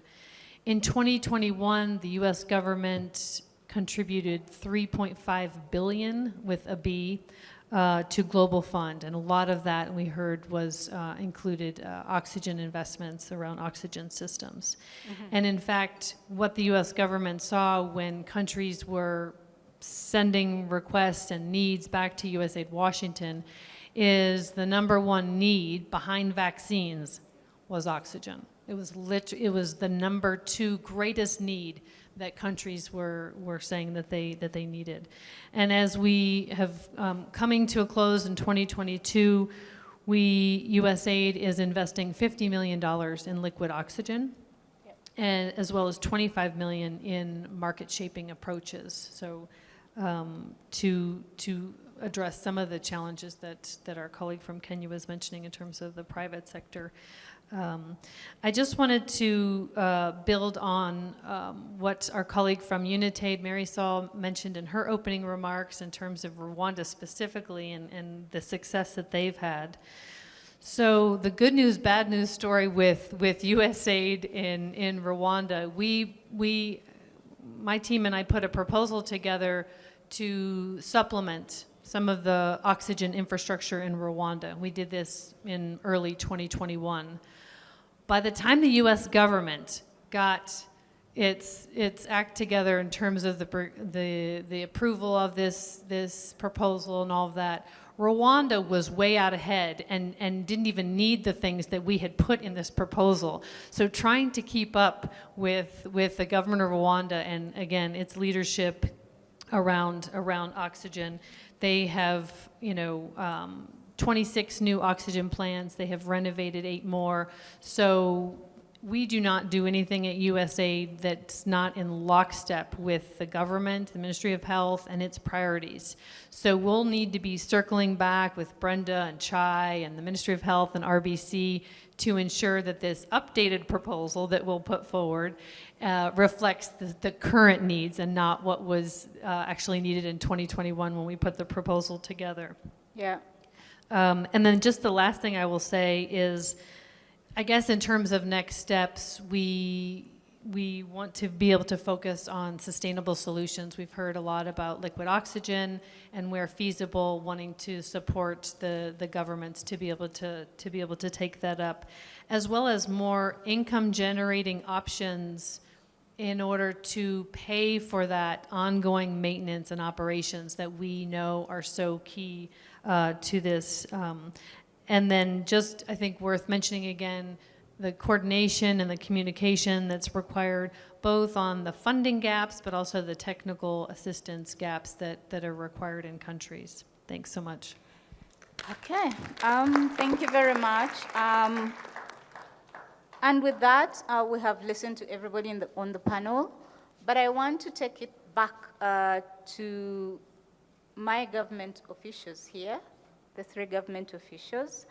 Of course, Robin, as you said, you're supporting the Global Fund to make money available to help governments finance oxygen. That's true, that's for sure. There is a call that is ongoing right now. But I want to know, 1 minute from you government officials, how are you making oxygen a priority? All people representing the governments, please just tell us, how are you making oxygen? I know some of you have mentioned many things, but just give us one. How are you doing? There is maintenance, there is taking it to the lower levels, there is, making it equitable. We just want to know what exactly are you doing in your respective governments? And then I will also call upon the congregation and anybody online, if you have any questions, kindly send them through or put up your hand, I'll pick it up, and we'll take it from there. But let's hear from the government officials. Thank Something you. You haven't told us before. Okay, yes. Yeah, in case of Ethiopia, Yes. actually as part of our roadmap, even the previous and as well as the new roadmap, enhancing the engagement of the leadership is one priority area. So almost starting from the ministers at ministry level and the regional bureau heads as well as zonal and lower level managers are well engaged. Even there are some limitations, so that we need to work on that for next time. So they are the owner of the strategy. They are the advocates. So almost we have good leadership support at all level. But for the next time, we need to have strengthen this leadership engagement as well as the engagement of the partners, especially on providing technical support as well as resource mobilization, because there are a lot of activities that we have to do or we have to implement for in the next time, especially ensuring access and equity of the medical service at all level. So that will be our priority area as well. Thank you. Thank you very much. If you have any questions, please. Mr. Diop, you talked about financing. Has the government, are you committing any monies for oxygen in your budget in Senegal?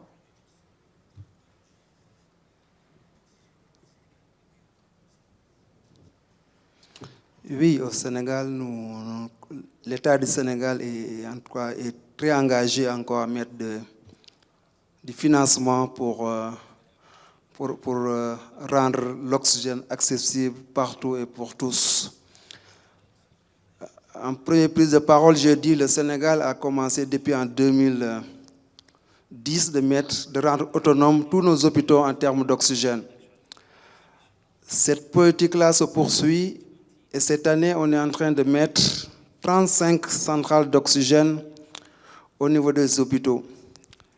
Mais l'objectif principal, c'est d'aller mettre l'oxygène partout, jusqu'au niveau des centres de santé, jusqu'au niveau des postes de santé. Et ceci a commencé avec les partenaires qui sont en train d'appuyer l'État du Sénégal pour atteindre cet objectif.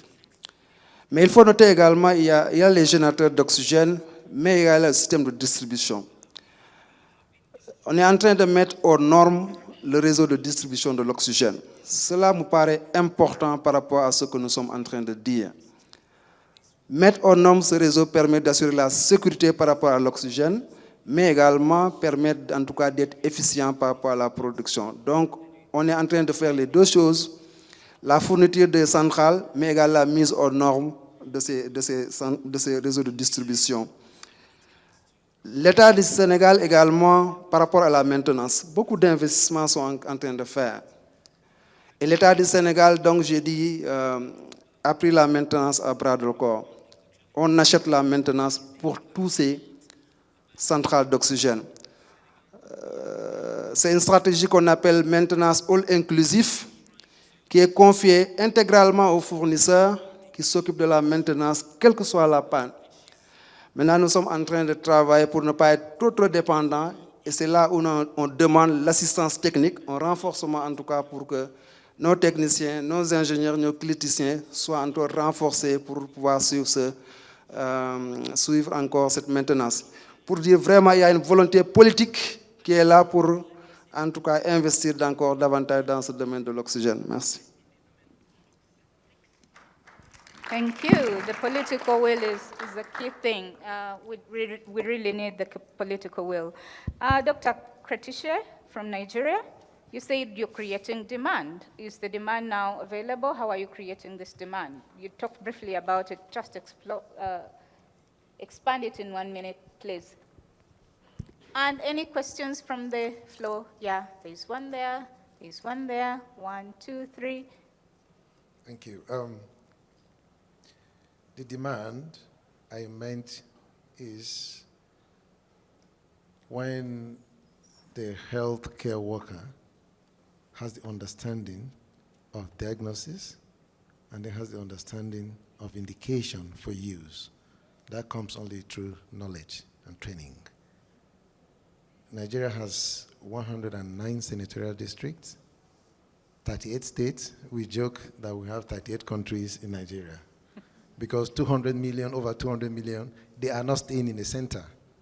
So the first commitment was government established 38 PSA across all the states for utilization. And every state has the number of general hospitals for the secondary level of care in accordance to the number of local governments. So it can only be utilized if the people know what it means, the importance, not only the health workers, including the people. Thank you. That's so true. And Dr. Chanda, you talked about regulation and governance. In a 1 minute statement, just tell us how the regulation is being done in your country to further this oxygen and yeah. Yeah, thank you very much. I think there is already a regulatory authority that looks at drugs, issues of registration and things like that. I think that for us, we'll zero in to look at private sector registration for oxygen production. So the regulator will be looking at are they complying with the standards of good manufacturing practices? So we do realize that oxygen is a drug. We needed to look at batch control, for example. Yes, and that's quite very critical. That if a certain batch of packaging has an issue, how then do we trace it backwards? I think that has been discussed, and we've already come up with an updated regulatory framework, and we are hoping that it will be able to be launched soon. And now the other issue is that PSA means production within the hospital. And therefore, that falls really outside the mandate for the regulator. I think we were discussing on how best can we put an addendum. How can you regulate to ensure that the oxygen produced within hospital is of good quality? And that becomes a very big issue. So again, that has been on the table, and we've discussed it, and we feel that we still need to get into the hospital and regulate the production within the hospital. And let me just take this opportunity to look at the issue of LOX and PSA. And I feel that LOX would be more controlled as opposed to PSA. I think it's an issue that we need to discuss. Thank you. Okay, thank you so much, Dr. Chanda. Quality is key. So we have 3 questions. 1, okay, 4. 1, do you have a microphone? Thank you. Introduce yourself and tell us whom you're directing your question to. I think we shall take all the questions and have the panelists answer them all at once, because we are kind of running short of time. Yes, sure. Thank you. Good afternoon, everyone. My name is Dr. Rono. I'm the managing partner at TNK Consulting Firm, which is a strategy advisory firm working across about 20 African countries now. Mine is really not a question per se, it's probably a question and a comment. Mm-hmm. We've had the privilege to work in renewable energy and in the climate space. And one of the things that's become clear is that about 60% of hospitals in the African continent do not have access to electricity. And the ones that do have, about 34% don't have access to stable electricity. So there's been a lot of investment on off-grid, reliable energy, and a lot of investment, from USAID and many of the partners represented here, looking at increasing access to off-grid energy. And one of the use cases is, of course, on, decentralized oxygen production. So really my comment is really an invitation to the panelists to explore mechanisms to bring these different funding streams together, because as you mentioned, the fiscal space is quite limited. Almost every other country is struggling to raise enough revenue for oxygen. Maybe it's time we tap into investments that are going on in the off-grid space that are also equally looking for use cases for those investments. So mine is really an invitation, and we're open to explore those partnerships where possible. Thanks. Thank you for the invitation. I think everybody has had that. Over here. Thank you very much. My name is Peter Bafo. I work with UNICEF Nigeria office. And I think we've spoken a lot about equitable access to oxygen. And I guess there are 2 legs. So one is having the product or the medicine available at every level where it's needed. And we've spoken a lot about that. But I think the second leg is how are patients paying for this oxygen at the point of care? And I guess many of us here have read the publication by Amish Graham, Professor Falade, Bakari, and co. in the work that they did in Nigeria. And you take a child who is admitted, I think this was in Lagos, you take a child who is admitted for pneumonia for 2 days, and it will cost that parent between $36 to $77 for 3 days. In fact, if you extend that to 3 days, oxygen cost was 2/3 of the overall cost of care of stay for this child. Cost of stay for this child. Something is wrong. Yeah.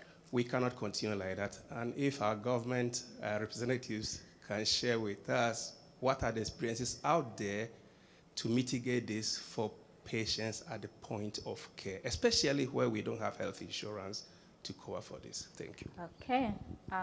Point of care. Available. Okay. Yeah. Over there. I think that is to you, Dr. Preserve. Thank you very much. Good afternoon. I'm Helen Kamau. I work for PATH. I'm a regional director in access to medical oxygen. My question goes to Dr. Chanda. And we have learned that there are many stakeholders involved in production of oxygen and distribution and also administration of oxygen. There's the government, we have the private sector, we have the donors, we have the NGOs. And my question is, how are we working together to ensure that we are not duplicating efforts, we are not wasting resources, and also that we are providing oxygen in the most cost-effective manner? The next question is, are we able to identify the children, all the patients that need oxygen? PATH, in collaboration with UNITAID, conducted a study, and we realized that 60% of newborns and children who need oxygen are not effectively identified, and so they go without the treatment. So what are we doing to ensure that we are identifying all the patients that need oxygen and that we are administering oxygen to them? Thank you. Let's keep the questions short and quick. Over there, and then finally over there. Yeah. Thank you. My name is Alejandra Vélez. I work in the World Health Organization as technical focal point for the oxygen scale-up. My question is related to human resources. So it was mentioned that we need more tech to build capacity. We need more trainings, online tools, different languages of the tools. But my question to government is, what are we, or how can we work in with the biomedical engineers and the technical workforce in recognizing them at the decision level to make decisions before procurement or donations are coming into the countries, as well as in terms of improving their salaries and the incentives to stay in the hospitals as other health staff. Thank you. Who will take that? One of you? Okay. And then the last question, and then we'll get into the answer. Oh. Thank you very much. My name is Martha Mulera. I'm a biomedical engineering consultant with UNICEF. My question goes to Dr. Chanda. I hope I got the name right. So talking about quality control, you mentioned that it might be easier to do quality control for liquid oxygen. But now looking at it, it's really expensive to procure liquid oxygen. So you cannot have it in all the facilities. So we'll probably have maybe a hub somewhere and we're delivering it to the end user. So the ecosystem involved in there is really wide. You need to produce it, you need to transport it, you need to convert it to the gaseous state and then distribute it to the hospital. So we are introducing all these other aspects that need to be controlled. How then do we ensure, or how then do we say that it is much easier to do quality control of that than the oxygen produced within the hospital, and maybe probably working towards that addendum to ensure that we're ensuring quality control of oxygen produced in the hospital? Thank you. Thank you. And finally. Thank you. I'm Theogene Nyechuti, and I'm the Global Health Program Manager at Build Health International. We focus on oxygen engineering. And my question will be on actually bridging the gap between the biomedical engineers and health infrastructure managers and the hospital directors. Mm-hmm. We have realized that most of the time hospital directors do not really understand the language that the biomedical engineers use. And therefore, the conversation don't really go well between these two groups. And so how are ministries ensuring that there's really continuous conversation between biomedical engineers and hospital managers to ensure that there is really good planning for the sustainability of these investments we are making in oxygen? Thank you. Thank you very much for your questions. We shall start from my right-hand side, the government, the last question. Anyone? How the biomedical engineers are not talking to each other.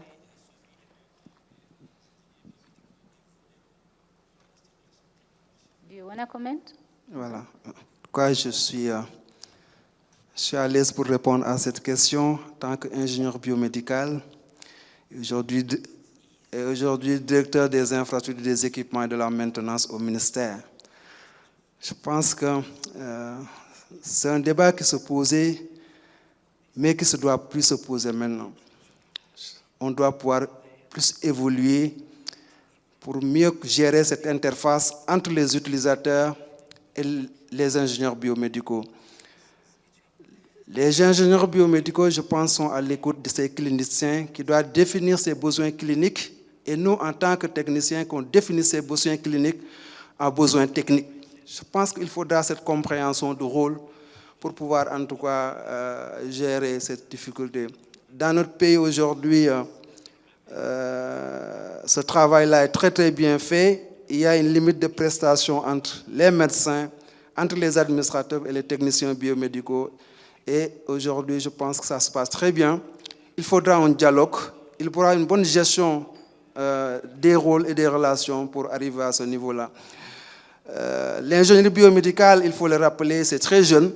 Je pense que c'est très jeune dans nos pays en Afrique, raison pour laquelle il y a toujours des résistances, qu'il faudra beaucoup communiquer pour, en tout cas, nous avons les mêmes objectifs, c'est contribuer à la continuité des services, et donc forcément on doit travailler ensemble pour cela. Je pense que c'est un vieux débat et on va continuer à travailler. Merci. Thank you. We are short of time. I'll just go to my left-hand side and give, I think one question was addressed to you, Mr. Chanda, and then to Bernard. And then we'll close it, and then we'll go to Jackie with the last remarks. Yeah, I'll start by answering a lady from Perth. Yeah. I think when the COVID started, we did manage to work with Perth and looked at an assessment of equipment and general human resource capacity for oxygen, and we found that it was quite glaring. So from that, we did manage to organize a summit where we called in all the cooperating partners, the private sector, and all the experts. I think it was from this discussion then we came up with what we called a technical working group.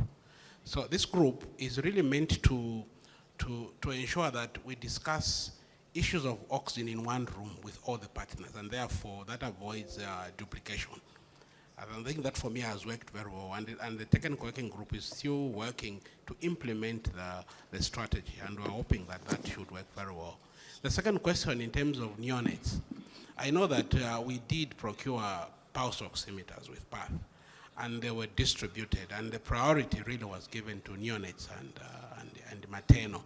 So we personally did, and that should be able to mitigate and try and work with the issues of making sure that the neonates are identified, those who really need oxygen. Now the last question is on liquid oxygen and PSA.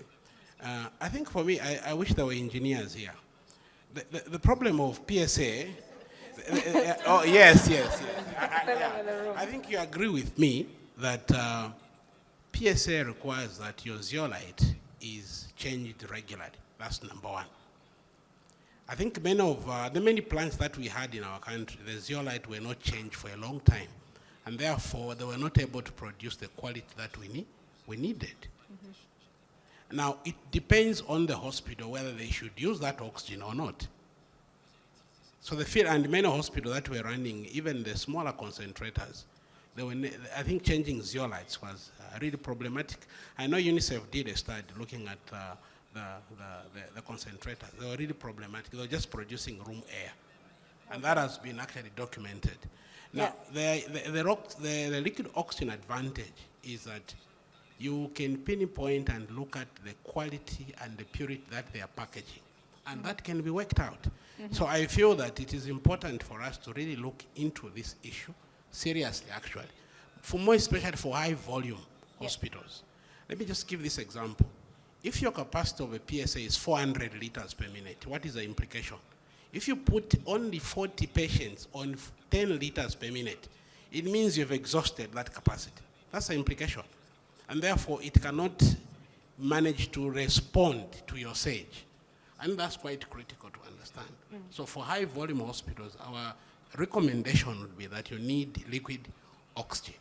For smaller hospitals where volume is low, it makes sense to go to PSA, and that's my submission. Thank you. Thank you very much. Over to Bernard, and then to Jackie, and then we'll wrap it up. Thank you so much. Again, back to my African languages.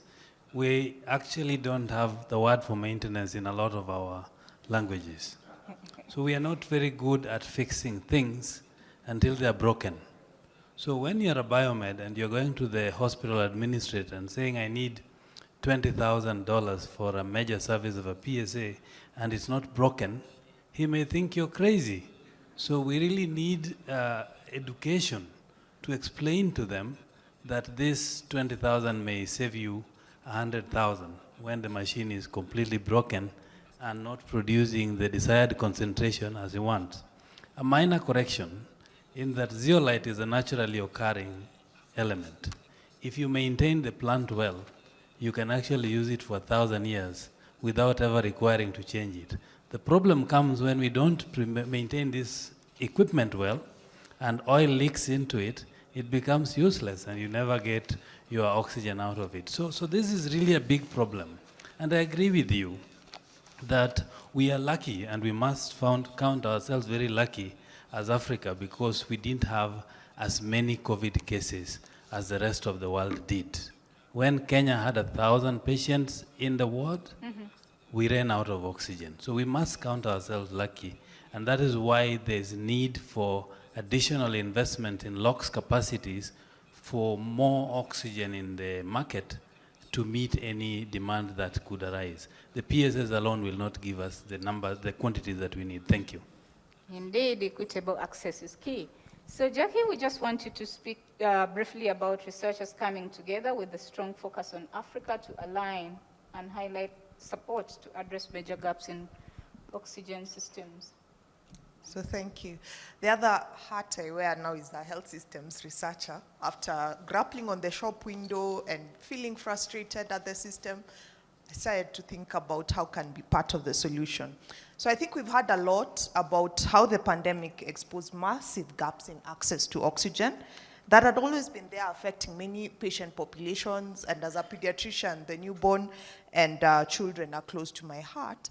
And so we saw the Lancet Global Health Commission being formed as part of trying to address these gaps. It was announced in September 2022 and to propose solutions in a report that will be published in September 2024.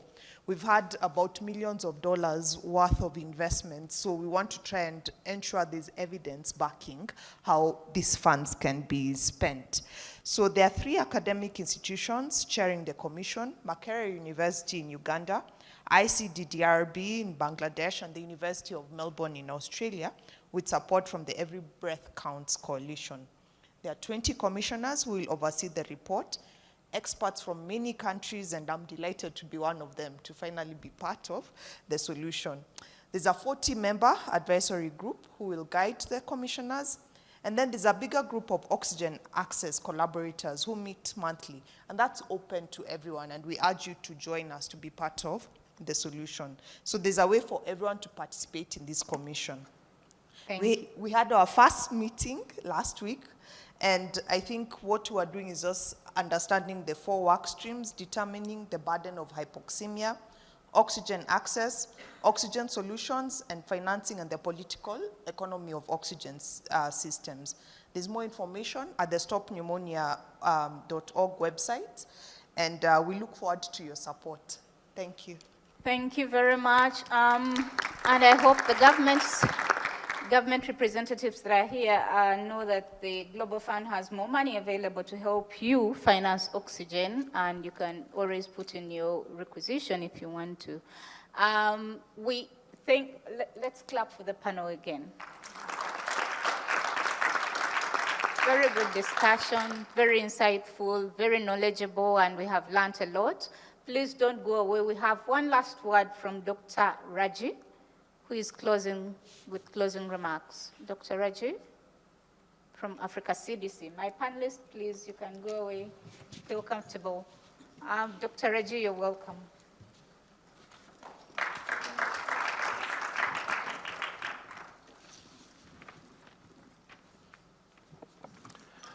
Good afternoon, everyone. My name is Elvis Temfak, Senior Researcher at Africa CDC. I would like to, first of all, apologize on behalf of Dr. Raji Tajuddin, the head of division, who had a last-minute commitment and could not make it. However, I want to stand in for him. So I'm really glad to have been part of this discussion this afternoon, where we realized that before the COVID-19 pandemic, there was a need for oxygen as a drug in the hospitals. The COVID-19 pandemic actually exacerbated the need, and I'm glad that we have the opportunity of having fora meetings to talk only about oxygen, which means that it's becoming key and central in health system planning. And I'm glad that there are some countries which already have a clear strategic plan on how to acquire and maintain oxygen. This shows that for us to be able to ensure that there is enough oxygen for us to address the pre-COVID-19 situations that needed oxygen, we need some sort of governance and leadership. And I'm glad some of the panelists said they've got already a plan. They're updating the plan to fit the needs. Once this planning is done, we've had a lot of discussion about assessing the needs, which would determine how much resources would be invested to ensure that these needs are reached. And one key thing that we saw from the discussion and from the panelists is that one person cannot do it alone. And one key message that we are taking home is that partnership is very, very important. And I would like to reassure the panelists who talked about the private sector being considered as an enemy, that as time is going on, we are recognizing the need for public-private partnership, and we'll be coming to knock your doors, because that is an area in Africa which needs to be harnessed. Once this need assessment has been done and there is acquisition, it has come up so many times that we need to be able to sustain this acquisition. And sustainability in this case would mean maintaining the materials, being able to finance to ensure that the amount of oxygen that is needed is available. And currently there's a lot of discussion about how to do domestic financing to ensure that some of these services can be delivered. Another key thing that came up was capacity building. Capacity building not only for those who are going to produce and maintain the plants, not only for the biomedical engineers who are going to be maintaining these plants, but also training of clinicians to identify the patients who need the oxygen and actually know when to give them the oxygen, as well as training the community to understand that oxygen is not, being on oxygen is not a death penalty. So one other thing which is also key for us is the need for us to bring all the stakeholders together. And we talked about stakeholders. Here we have funders. We've got the people who can produce and distribute this oxygen. But we also need to listen to the needs of our communities. So if we have in this discussion, one other key thing which is important from our perspective at Africa CDC is that public health starts in the community and it ends in the community. So when we're having some of these discussions, it will also be nice to bring in civil society organizations and also representatives of patients. I'm glad one of the panelists gave an example of her mother. So which means talking about oxygen in this case, you don't only look at it objectively, but there is that emotional part which is attached, which is going to also guide our decisions on the way forward. I took a few notes, key messages to take back to Africa CDC. I'm glad that I finally had the opportunity to meet Robert here, with whom we've been having these discussions for a while now. And we just want to reassure you that through the new public health order of the African Union, part of our mandate is to support member states in order to address some of these key problems, and also to coordinate the efforts of all the partners to ensure that the limited resources that are invested, there is no duplication of effort, such that with the available resources, we can create the impact that is required. Thank you very much for your attention. Thank you very much.